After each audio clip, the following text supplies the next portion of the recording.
Hey everybody, Dr. Snellgrove here with a slightly belated video discussing technical reports. Timely video though, because this of course ties to our second major assignment. So in this video, we are looking at, I believe, page 168 through 193, which sounds like a lot, but deja vu all over again. This is another section where a large chunk of this, if not the majority of this, is taken up by different examples, which are very useful, and I'm hoping they'll be very useful as you're working on your own technical report. But it does mean that we're not going to be covering the examples necessarily, just the text surrounding them. All right, so going on to page 169, they talk about different kinds of reports. Lots of stuff. Are you making a recommendation? Are you evaluating like different possible options or whatnot? Feasibility report. Maybe there is a proposed solution somebody has made. They made their own recommendation report, and somebody else has to do the feasibility report. Like, hey, how likely is this to be beneficial? Can we even pull this off? Progress report, status report. Feel like we're describing an organization. It's like, then there's a third person that is in charge of making sure, like, how are these projects going? Are we meeting key deadlines and all of that fun stuff? Trip report, quite literally documents information that you gathered from a trip, which I don't know. I kind of wish they went with different terminology in the book, because it almost sounds like school children going on a field trip. But the trip report, could be you're going to a professional conference, you're going to some sort of event. And companies often take this very seriously. You're their representative when you're on the road, and also like, hey, we spent money to put you up in a hotel, feed you, et cetera, et cetera. The lost wages of you not being at the office. So what'd you find? What valuable info are you bringing back? Personnel report is kind of an HR or managery type thing, but basically looking at somebody's performance, their overall effectiveness, and in the bloodless economics of capitalism, are they bringing more into the workplace than they're taking out? And then the last thing on their economic justification report explains the cost of a project or action, then argues for the cost effectiveness of the project, which, that also that's also bloodless capitalism, but that's also just the basics of ROI, right? Like, how much resources is the company going to have to throw into this? And again, how much are they going to get out of this short-term, long-term? All right. So, and you may or may not have watched my other rambling video about the specific assignment you're doing. And I don't want to relitigate that here because, it isn't a separate video. But for our purposes, for our assignment in this unit, we are just doing the recommendation report. So your mileage may vary, but I decided that this would be the easiest thing for you to write, both because it's got some close kinship with the argumentative essay, but also because, you look at some of these others, it's like, well, how would you do a feasibility report? You first have to find somebody else's proposed solutions. That's like more research for you. I can't send you on trips to have you file a trip report. I don't know. A lot of the other stuff is good and useful things that you would be doing, potentially as part of an organization. But here, because you have the option to write for, to real or fictional people for real or fictional organizations, I tried to choose the kind of report that you could kind of go in cold on, do a bunch of, of your own research and get it done, get it right. All right. Now, one of the things that I did not really emphasize in the last video, and perhaps I should have, is the idea that we are doing an informal report. So y'all are probably starting to figure me out by now. On a sliding scale, I'm a pretty informal person. I mean, hell, look at the shirt, look at the hair, look at the toys and stuff. Pretty informal person. So I chose the informal report, not just for that, but kind of for that. But also the idea that it is a, it's, again, a little easier to create. Because we are in a video for next week. I feel like I'm a little behind on these videos. I'm going to try to catch up. We're going to be talking about how to do a formal report, because that is useful info. That's stuff you're going to need when you go out into the the real world, some of you are already there working for employers who might need you to compile this stuff. But informal reports, as you might imagine, are a little easier to put together. And so they have details here like what are the informal report headings. So some of this is boring boilerplate memo. Who's this from? Who's it going to? What are you talking about? But then it's like, what is the subject, reference, action required? I don't know. A lot of this is just basic stuff that you put, at the very beginning. But there's other stuff you get into, and you would use these subheaders to outline in the report itself, which is we're about to talk about parts of an informal technical report. I feel like I've said this a lot in subsequent videos, so I'm sorry if I'm just reminding you to death about this. But one of the big bits of commonality here is that people tend to scan through. They scan, they skim, whatever you want to call it. People tend to scan through these things. It's not like they're reading a book or a really fun short story or even an academic essay. You hand your boss a report, chances are they're going to immediately start flipping through it, because they want to get to the good stuff. They want to get in, like, all right, what is your recommendation? So I mentioned in the other video that in our assignment that you're doing, it may seem like overkill. Strictly speaking, you'll cover your recommendation in 3 separate sections: in the memo, as part of your intro/summary, and then in a separate recommendations field at the end.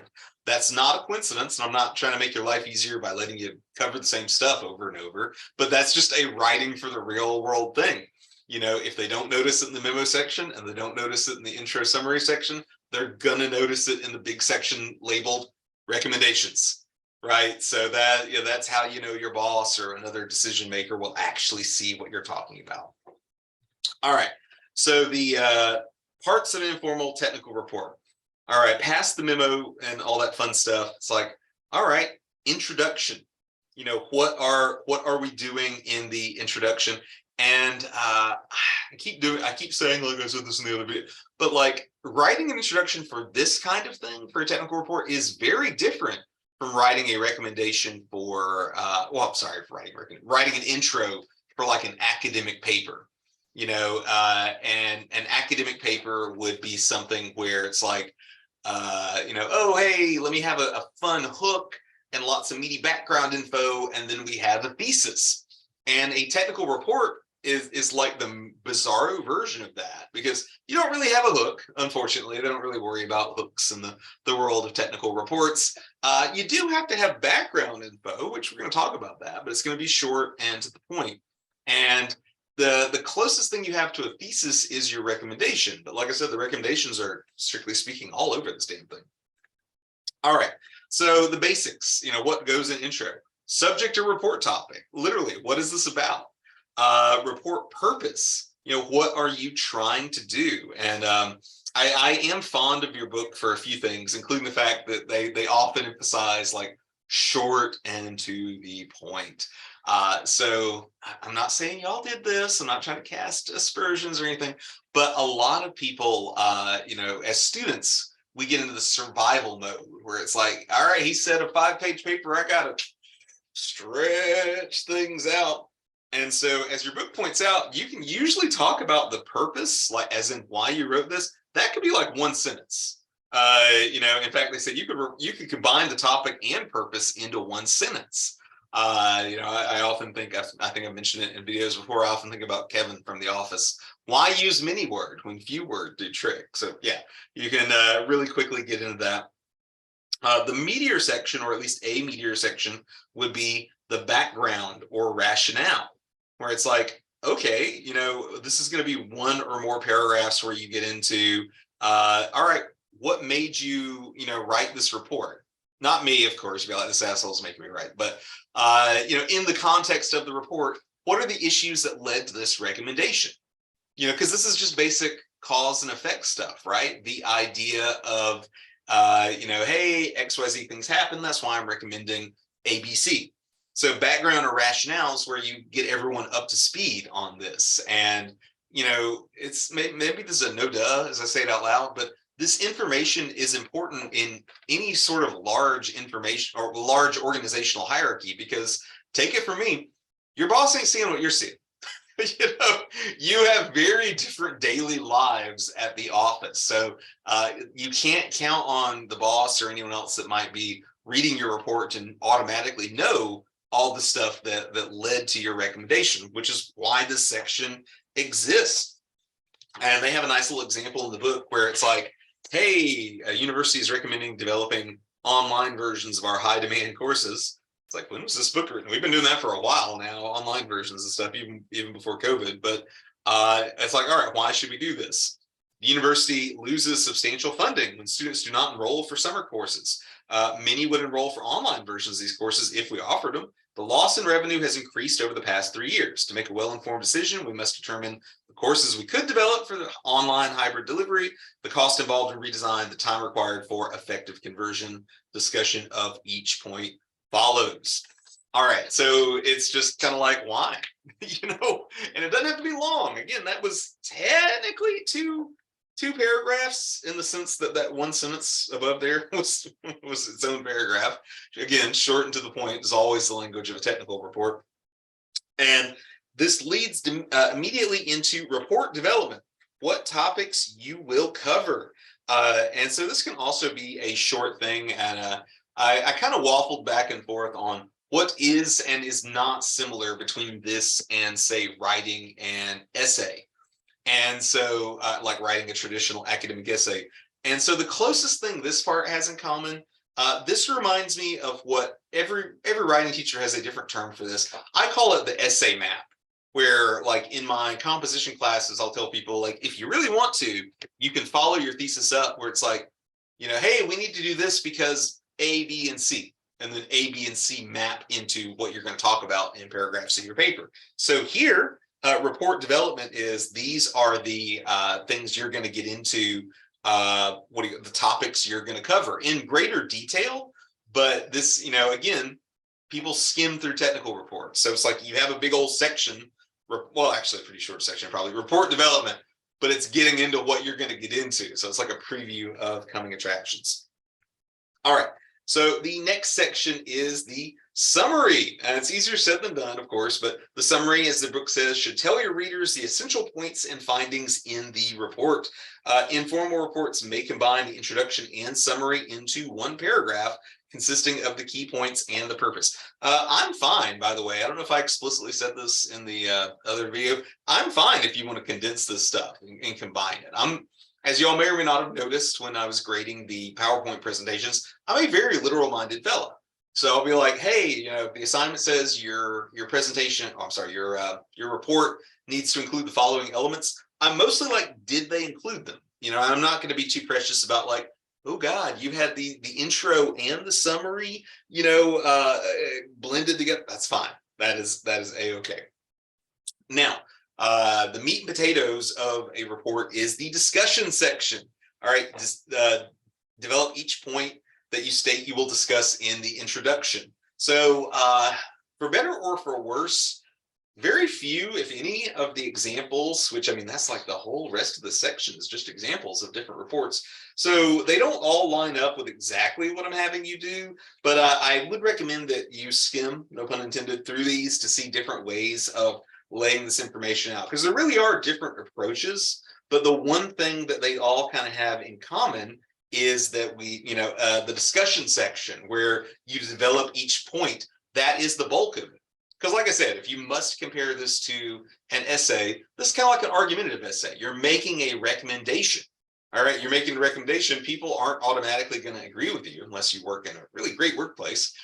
So instead, you got to convince them. So the discussion section is where you bring up different points, often backed up by research, different points in order to persuade your audience of the need to take action, the need to follow your recommendation. All right. We have a conclusion, ties together what you presented, states the main ideas you want readers to remember. If you haven't internalized this yet, people skim through reports. So you might be looking at the conclusion and be like, didn't I already cover some of this in the summary?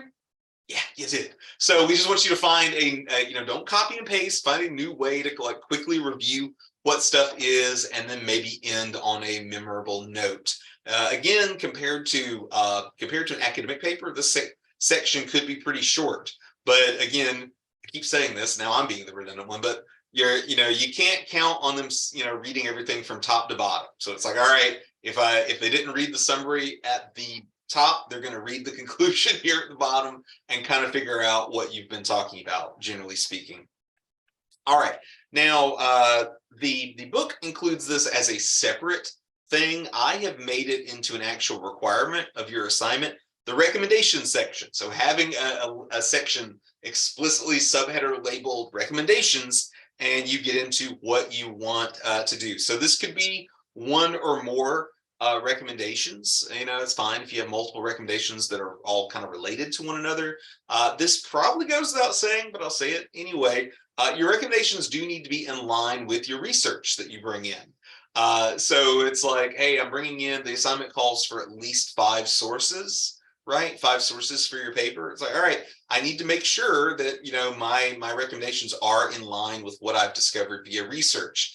And I know y'all are going to do that. I know you know this, but I've had students before that they think they think the move is to go find research that sort of agrees with them. Like, hey, they've already made up their mind, and now they're going to, cherry pick research that agrees with them. At least one person's out there like, that's not how you cherry pick. But cherry pick things that agree with them. It's like, no, that's back-assward. You're actually supposed to go in with an open mind, see what the research says, then use the research to make your recommendations. And of course, accordingly, you can include the research in your different parts, like the discussion parts or anywhere else, using APA citation style. All right, and then the last kind of bit here, at least in terms of what you need to have, they have a thing here for attachments. So the attachments for us, for the purpose of our assignment, is just a reference page that gives us the information on the 5 or more sources that you have brought in.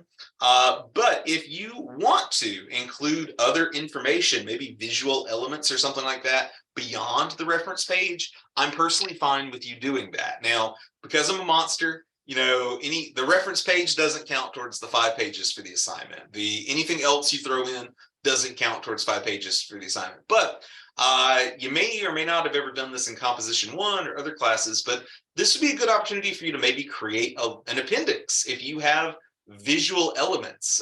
Some of the same stuff y'all were dealing with maybe for your presentation assignment, where it's like, oh, hey, I've got this graph I want to show. I've got this pie chart that I want to show. I've got, these photos of the damaged area that I'm recommending fixing. You can include that kind of stuff, because in the real world, that would be big elements of what makes your stuff persuasive. But mechanically, as in what do I have to turn into Dr. Snellgrove to get credit, you don't need to include that stuff. Just the stuff we outlined before and the reference page. All right. I hope this video wasn't too redundant. It occurred to me about halfway through, a little more, or a little before halfway through. I was like, damn, I feel like I covered all this in the assignment video as well. But hey, as we've been talking about, it's all about redundancy. Those of you security types, IT types might know the old phrase, 2 is 1 and 1 is none. So if we went over it twice, I hope it helps you absorb it. All right. If you have any questions about any of this stuff, feel free to email me. Feel free to text me at 863-835-2399. And y'all have a good one. Bye.